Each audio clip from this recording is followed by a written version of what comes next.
Well, this is about the 6th time I'm attempting to make this video. This is not going to be a fast video. I tried everything I could to expedite it. There's just so much going on that it's going to take a minute. The video we're going to watch is only 11 minutes long, but you got to stop and go and stop and go. As many of you guys have seen on YouTube, especially if you're into tech, we had The Verge, who made a video how to build a PC. They went all out with their $2,000 build, all out with $2,000. That's a nice computer. It's not all out. Anyway, there's a lot of talk about it. There's a lot of critiquing it. There's a lot of tech people here on YouTube, in the YouTube community, that are just blasting these guys, blasting this kid Stefan for making what appears to be a very amateur, totally horrible how to build a PC video tutorial, and I cringe calling it a tutorial. At first, I saw it and I was like, this guy can't be serious. And then the more I watched it, and the more I watched it, and the more of the reactions I saw, I started to think to myself, what are the odds that this guy might just be a troll? This whole channel, The Verge, trolled the entire community. It's not satire. I had originally thought it might be satire, but with satire, you do something and you let people know that you know what you're doing. But they came back and they defended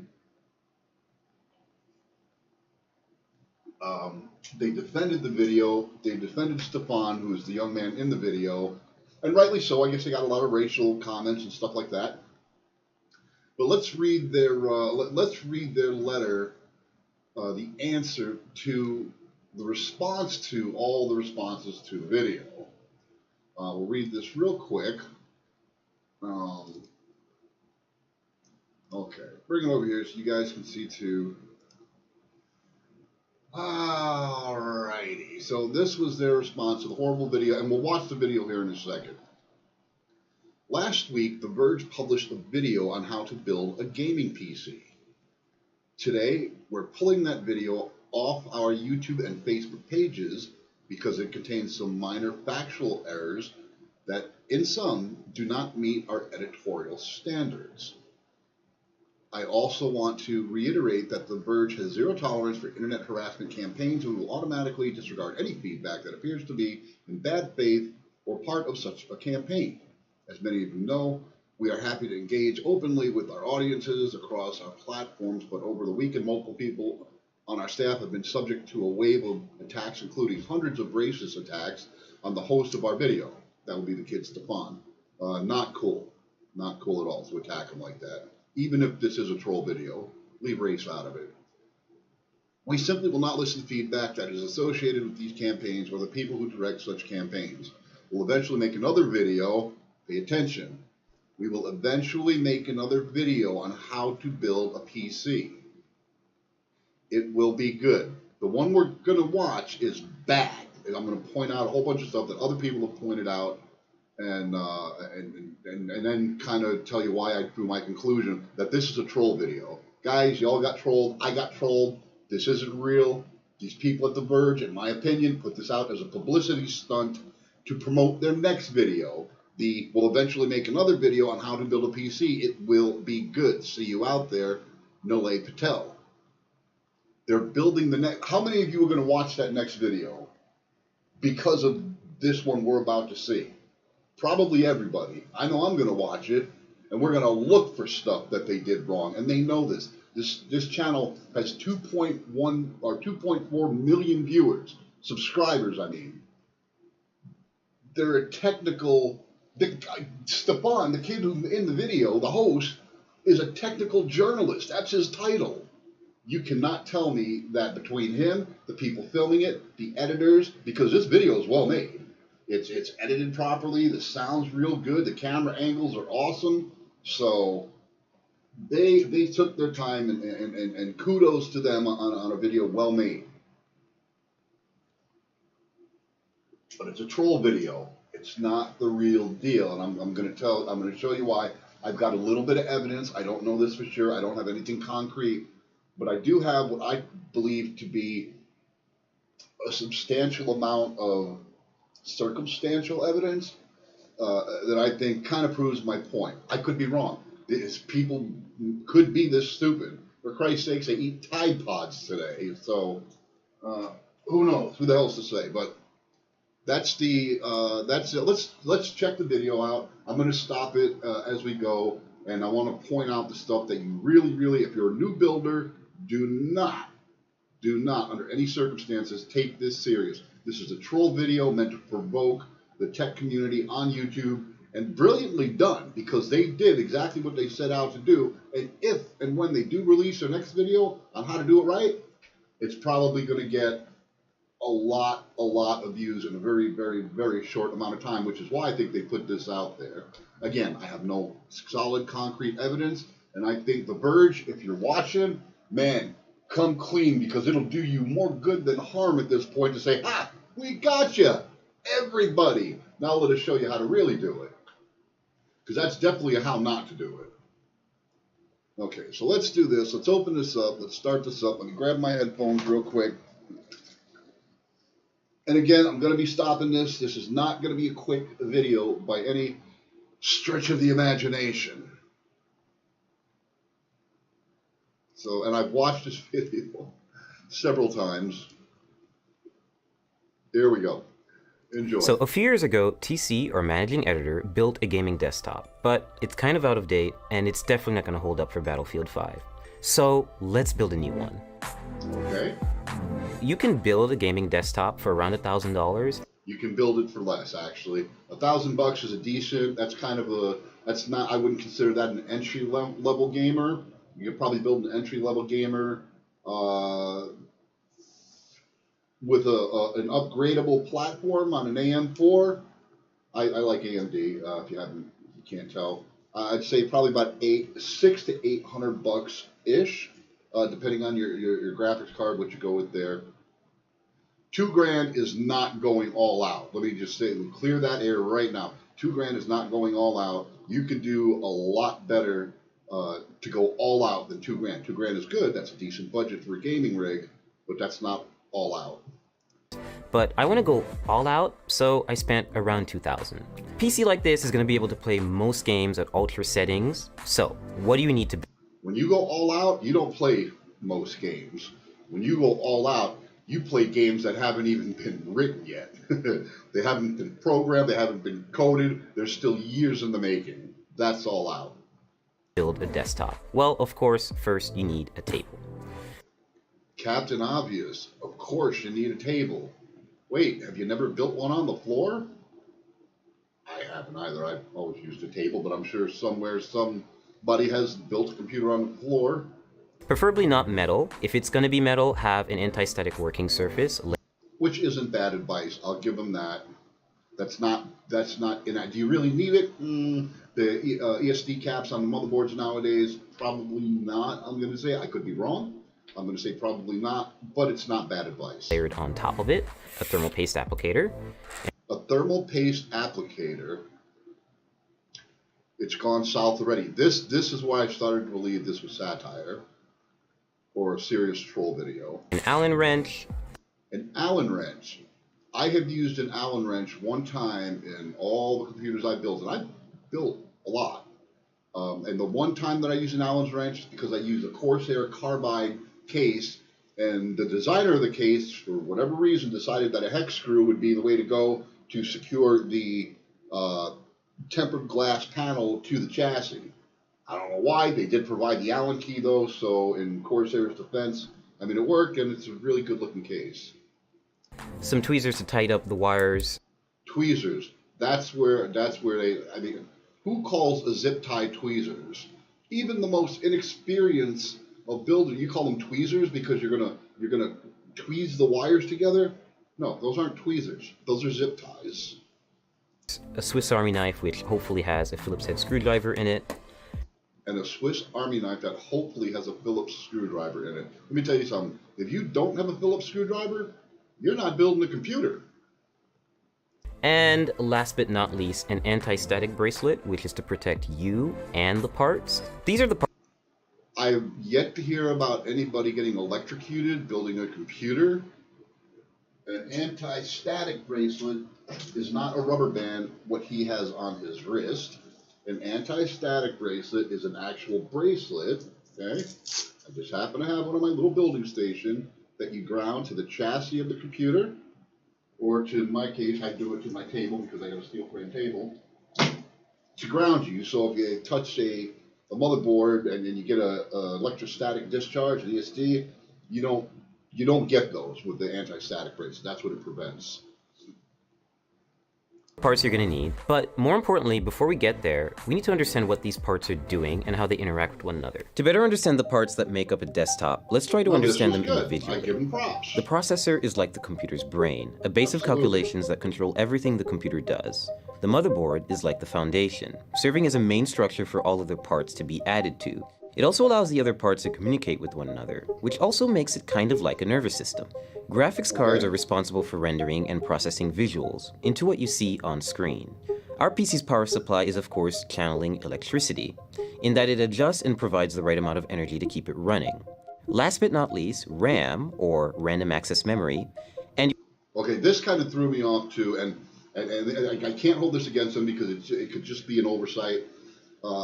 I've never used 3 RAM sticks, ever, so I don't know why they would do that in the illustration. Use 3, I've seen 1 used, I've seen 2 used, I've seen 4 used. I don't think I've I've never done it, and I don't think I've ever seen 3 RAM sticks used. I've never seen it. They don't sell packages of 3, to my knowledge. I mean, if they do, I've never seen them. So, but again, that could be an oversight. We're not going to kind of ding them on that one. And your hard drive are good examples of short-term and long-term memory, respectively. If you want to better understand what kind of computer to build, then first figure out what you want to use it for. A gamer might care more about a graphics card than, say, a video editor who might want extra RAM to assist with editing large files. If you're building a budget build for video streaming, say under $1,000, you want to focus on parts, like a Core i5 or Core i3 processor, that require less energy. They'll be less powerful, but then you'll be able to scale back the cost of several other parts. And if you need help choosing the right parts for your build, there's sites like PCPartPicker.com that help show presets for which parts fit together, which sort of part conflicts you might have, and where to find deals on new parts. We have a lot of... Now, so far, this is decent advice. This is why I'm convinced. I'm not just thinking it. I'm convinced this is a troll video. This is a troll video. This is a troll video. And again, brilliantly done because it worked. They did it. They pulled it off. And they pulled it off 2 or 3 days after they released it, probably for liability reasons. But they got everyone, man, because I originally thought this was real. It's not. There's no way. You cannot articulate the information he just did so perfectly and then do the stuff we're about to see. Nobody's that stupid. You can't be. A pen... Watch. Of boxes and a lot of PC parts, so it's best you unbox them, isolate the parts that you... Then he destroyed, you see that? He destroyed the box. I've yet to destroy a box like that. What if you got to return something? Really need place items into the case and make sure that they all fit and then start working. Okay. Place items into the case and make sure they all fit. That should be done in your planning. The first thing you do is figure out what your needs are and your budget. And you do what I call a virtual build. You want to like Newegg, I use Newegg, and I literally build it on in their shopping cart.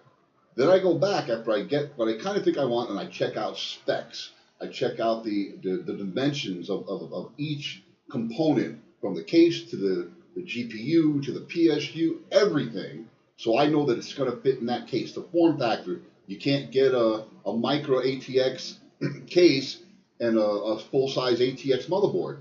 As you know, if you build, it won't fit. All this is done in your planning stages before you order it. That's a waste of time. That's a waste of time to even tell people. What you're telling people is just order a bunch of shit and put it together, and if it don't work, it don't work. Send it back, get a new one. Inefficient. Troll. I should have done a little troll animation that pops out. And now we're really going to start building by adding the motherboard in. Some notes about installing motherboards: they're really delicate. You should be really careful with them. Sure. And screw in with confidence, but also don't screw in too hard, otherwise you could crack the board. Now, a lot of people hit the screwing with confident, and they nailed him on that time and time and time again. And if you haven't checked out Bitwit, man, he's probably got the funniest video out there on this, addressing this build, and it's hilarious. But screwing with confidence, okay, what he's saying is you want to make sure it's tight enough, but don't over torque it. You would have to apply a lot of torque to crack a motherboard. I mean, I don't know that you. I mean, I suppose you could do it, not meaning to, but that's not something you can do easily. I chose Asus's Z370 motherboard for two main reasons. One, it has built-in Wi-Fi and Bluetooth, and also it has support for NVMe SSDs, meaning you can get really fast SSDs that are really easy to install. Pay close attention to the brace that goes at the back of the... Okay, he's a tech guy.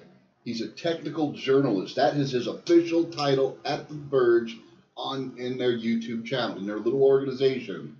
You cannot tell me that somebody that eats, sleeps, drinks, breathes, dreams, writes about, researches, a journalist on a given subject is going to know that a brace is in fact an I/O shield, an I/O panel, maybe some people I've heard it called too. I've never, ever, 0 times, not even once, heard it called a brace, ever. Troll. Computer, you always have to make sure that you really hammer it in, because there's no... Really hammer it in. You don't hammer anything on a computer, and you never want to insinuate to roughly treat... Yeah, just 5 seconds ago he was saying how delicate a motherboard is. Now he wants to hammer another part of the computer? Troll. Screw, it really just has to go outside of the case and clasp onto the frame. And this is very important because otherwise you can't align the motherboard correctly with the holes. We're just going to start installing all 8 screws. So next we're going to install the RAM on the motherboard. I chose Corsair's 16GB Vengeance LED RAM for two main reasons. One, it has LEDs and we do like lights in our gaming desktops. Secondly, it's pretty fast RAM. It's 2666 megahertz, I believe, so it's... Okay, now, well, a lot of people pointed out that the 266 isn't really fast RAM. That's kind of par for the course, I guess. It can be much faster. But what I picked out of that was he had 2 reasons. Number one, because it's shiny. Do I have something shiny here? And 2, because the RAM's fast. Really? So you're going to put looks over performance? Troll. It's pretty fast, and this motherboard supports that speed, which is most important. Open the slots first, and just aligning the stick with the middle of the strip, not with the end, and just lining that up with the logo. So once you hear that solid clasp and you don't see the gold connectors on the side anymore, that's when you know the RAM is in. Not how you install RAM. Okay, first of all, there is a groove in the RAM. Okay, on the bottom part of the circuit board where little gold connectors are, there's a groove. The old DDR3 RAM, the groove would be a little more to the left or the right, depending on how you looked at it. On the DDR4, it's a little more centered, but not quite. So you got to make sure that your motherboard, the little pin that fits on like that, you got to make sure that's lined up properly. When it is, you click one side down firmly, and you click the other side down, and you'll get a very satisfying click on each one. That's how you know your RAM's installed. I've never heard or seen anyone say line it up with the logo. That's new to me. Step 3, we're going to install... Oh, I forgot. Troll. The hard drive, or in this case, the NVMe SSD. I chose this format of solid-state drive so that I could input it into the motherboard without having to worry about extra wires or putting it in a separate part of the case and just getting really messy. This is from Kingston, and it's 480 gigabytes, so it's not a lot, but you can always upgrade this and swap it out, and it's only held down by 1 screw and the... Okay, now I originally had thought that this was another error because he identified it as an NVMe, and in fact you can see it's got 2 grooves in it, okay, on the connector side where it connects into the motherboard. I was under the understanding that the 2 grooves meant it was a SATA drive, and 1 groove to either side meant it was an NVMe. M.2 is just the form factor. But I did look it up on Newegg, and as it turns out, the Kingston 480, it's the K1000, I think it is identified in the description as an NVMe. So I stand corrected. Extra wires or putting it in a separate part of the case and just getting really messy. This is from Kingston and it's 480 gigabytes, so it's not a lot, but you can always upgrade this and swap it out. Here's another thing. He didn't put the support post underneath it, okay? There's a support post that goes between the M.2 and the motherboard itself. And you put the support post in and it holds it so it rests flush. It's flat. Right now it's like that. It's pointed down. You can clearly see that on the screen. And when he screws it in, it stays the same. So, yeah, that was another how not to install an M.2. And it's only held down by one screw and the latch, so it's really simple and really straightforward. Speed for gaming is important when it comes to a hard drive. You want files to write quickly and you want games to load quickly, so that's why it's best if you use an SSD. Okay, so step 4, we're going to install the graphics card. I chose PNY's GTX 1080, which is overclocked, and so it's a pretty easy installation. You're just going to find the gold connectors, and you're going to line this bracket with the back end bracket of your PC case. Now, which lane you choose depends entirely on what other parts you're going to put in the system. A lot of people pointed that out. I'm not even going to go over it. We all know it's supposed to go on the top slot. I'm just going to pick the top one because the SSD is at the bottom and I don't want to cover it. I just think it looks nice. There's a reason to use the top, and other people have explained it. I'm not going to go through it, but if you're a new builder, use the top lane, as he likes to call it. Click down. Take your remaining brackets and just put them in the spots that you haven't used. You don't have to screw these in. They get bolted down. Why he took those off in the first place, I have no idea. There was no reason to remove those brackets, unless when you take that back plate off, they automatically fall out. And from the look of it, it doesn't look like he's got it on there properly, because it looks like there's a little latch here on the bottom that should secure it flush to the chassis, but I don't know. By the back end bracket. And your GPU is installed. Power supply time. I chose Corsair's 850 watt power supply because I need enough headroom for ray tracing GPUs when they come out, and I don't want to have to upgrade it again. So all you have to do is take the brick. Never heard of PSU called a brick. Ever. Not even once. Use the first. Again, another first. Troll. And make sure that you align it with these little insulating pads so the power supply doesn't short circuit and come into contact with the rest of it. Those aren't insulated pads. They're pads for the vibration system. So just take it in, slide it in nice and easy until you have a snug fit, and then shift it to the back and make sure it's right up against the frame. Now you just take the required screws and you tighten and screw in. So next step, we're going to install the CPU cooler. In this case, it's going to go on the top end of the case, and we're just going to have the hose hang out for a little while until we install the processor, which is going to come a little later. Always be sure to try to place it in the system first before you install it, because you can see it takes up a lot of space. But in this case, no pun intended, it fits in perfectly, and we're going to start screwing it in. And so there's nothing special about this screwing in process. They're just... Yeah, there is something special about it. First of all, you got to use the right screws. Those aren't the right screws. That's not how you do that. And at the end of the video, I've got a picture of this case done, and I'll explain why else I think, and show you a little more evidence that this is a troll meant to antagonize the entire tech community on YouTube. Really long screws because they go through the entire frame of the cooler, and they take forever. So next up, cables. Every power supply is going to come with a big bag of Velcro cables. It's kind of daunting at first, so you always have to find the ones that are going to fit. In this case, you need to match those cables with the correct descriptions on the power supply. Next step is we're connecting. Now, this particular case, you've got plenty of, it looks like you got plenty of room to do it like that. So, I mean, I'd put the cables that I need in first before I mount the PSU. That's how I always do it. But you do have plenty of room there. That's one of the roomier cases I've seen. It's pretty nice actually to have that extra room like that. On the power supply. Next step is we're connecting the power supply to the motherboard with the... Oh yeah, and the PSU is backwards. That fan should be pointing because that's the bottom of the case. Oh wait, is that the side of the case?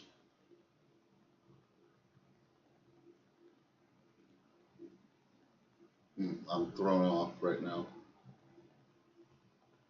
Yeah, because there's the motherboard. So that PSU goes sideways. Yeah, it should be flipped around. That fan should be on the other side, not going towards the inside of the case. Because that's going to blow air, warm air from the PSU right onto the motherboard, it looks like.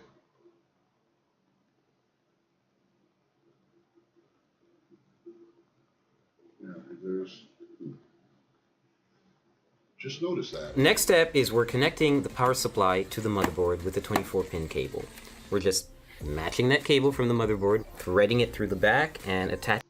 Oh, and the RAM's in the wrong slots. Your RAM's supposed to populate every other slot, at least on most motherboards I've worked, actually all motherboards I've ever worked with. The RAM is never side by side. It's the first and third or second and fourth. You're only using one channel right there, so why you would...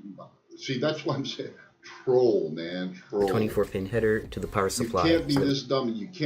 You will not convince me that nobody in this entire organization, nobody, not one person, caught this before it went to... This is a detailed production, man. This takes work and time and skill. So we can have one of the connections complete.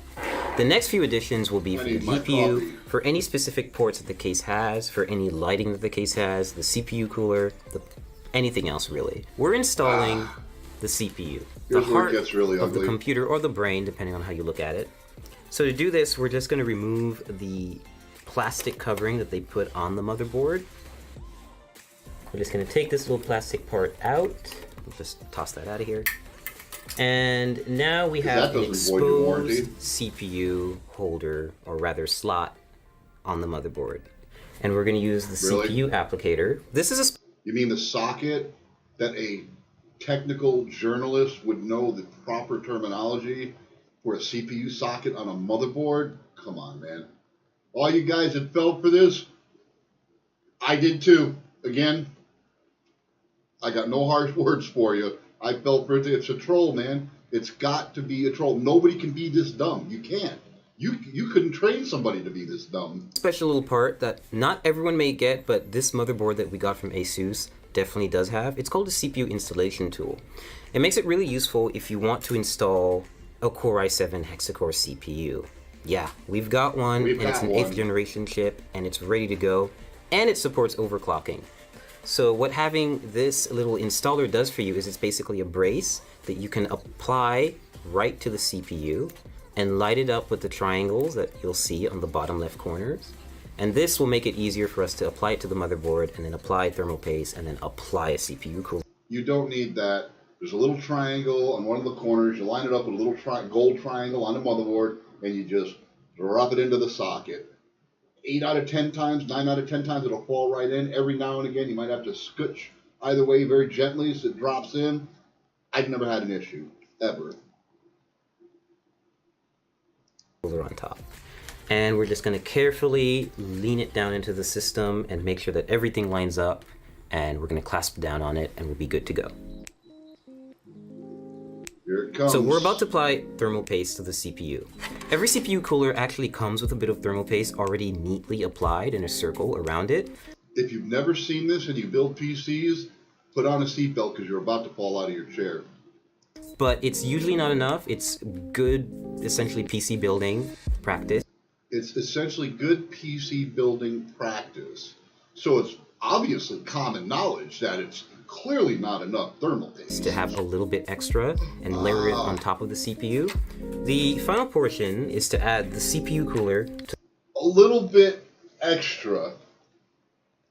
Oh, I'm sorry. That was one of their minor factual errors, I suppose. You never, ever use that much thermal paste, man. Maybe on a thread ripper, I've seen like Jay and some of the other guys that build them use a little more thermal paste because the damn thing's as big as a car battery damn near. But to the top. that's what, if you're a new builder, that's not how to do that. Use the P method. That's what I use. I mean, I've seen it spread and stuff like that with a finger and or with a glove, finger glove. But that's not how you do it, and you don't need extra if you're going to use the factory from the cooler, because most of the air coolers come with thermal paste pre-applied too. And of the processor. So you're going to see that there are 4 brackets, or rather like screws in here with brackets and holders right here. And they're going to keep the cooler raised off the processor, but it's also going to be close enough to actually physically come in contact with it, like basically keep it cool. Take thumb screws like this and just screw them on. So now that our internals are done, we're going to put all the panels back on, which is the top glass, side glass, front glass, and of course the back panel where all of this fun stuff is happening. So we fully built the PC. Look at that trash. All that, you know what? I just have to, you can't really see how bad this is because of the angles. They don't show it to you. But what have I found on the internet? The same computer, and it's actually a good shot of it. Now, why would you let this picture be found on the internet if you didn't want people to find it? Because it's a publicity stunt. That's why. Remember, he put the screws for the radiator in the wrong side? Well, look at them here. They are all in the proper place. Now, here's another thing to note. Oops. Here's another thing that I caught. Makes me suspect that these guys weren't as amateur as they appeared to be. The cooler, the fans, the radiator fans, are properly exhausting out of the case, and the front fans are intaking air, which is how you do it, because that radiator gets hot. If that CPU heats up, that radiator gets warm. You don't want to suck the air in and blow hot air onto your motherboard and inside of your system. You want to push it back out and cool the liquid. Obviously, everyone's caught this. It's touching the hoses are touching the GPU. The cable management is horrendous. Horrendous. Now, another thing that people caught, I've used this cooler. I physically, here, I'm going to show you.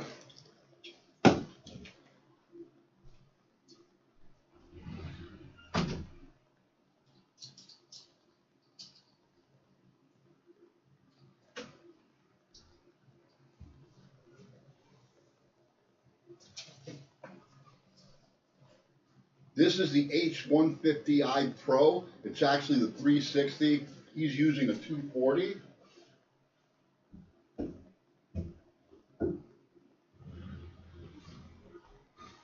But the install is the same, pretty much. So I've used that. I've used that exact same cooler. Now look at this, okay? Here's something else I caught. Everybody noticed that one of the screws were missing. They said, oh, he forgot to put it on. No, he didn't forget to put it on.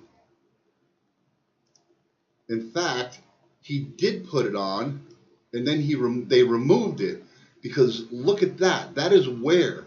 That thing does not come with wear. I know, I've used them more than once. That thing is perfectly shiny. It's a nice shiny silver chrome color. They put it on, they secured it, and then thought, it'll be much more believable if we forget one. What they didn't take into consideration is that when they unscrewed it, they scuffed. They scuffed the chrome. So that was done intentionally. There's not a doubt in my mind that was done intentionally. This, dude, a 6-year-old can do better than that. Are you kidding me?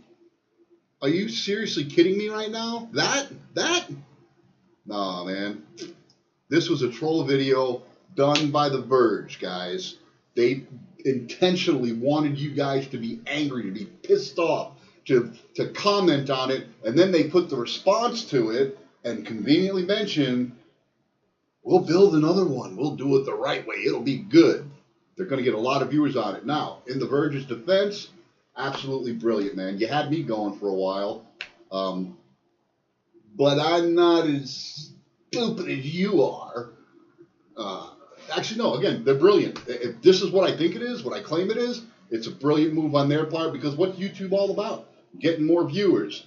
They achieve that because everyone's going to watch their next video. And if it's good, I might even subscribe to them.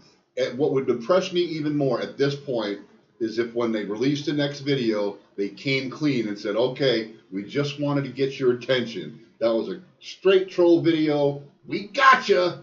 April Fools in, what's this, September? Yeah. But we're out, man. That's it. That's all I got for you. You guys have been great. We're going to close this all up. We're going to say, see you later, alligator. And we're going to go do some live streaming. Feel free to join me on my live stream. I'm going to do some fishing, drink some coffee. Peace, love, and hair grease. I'm out.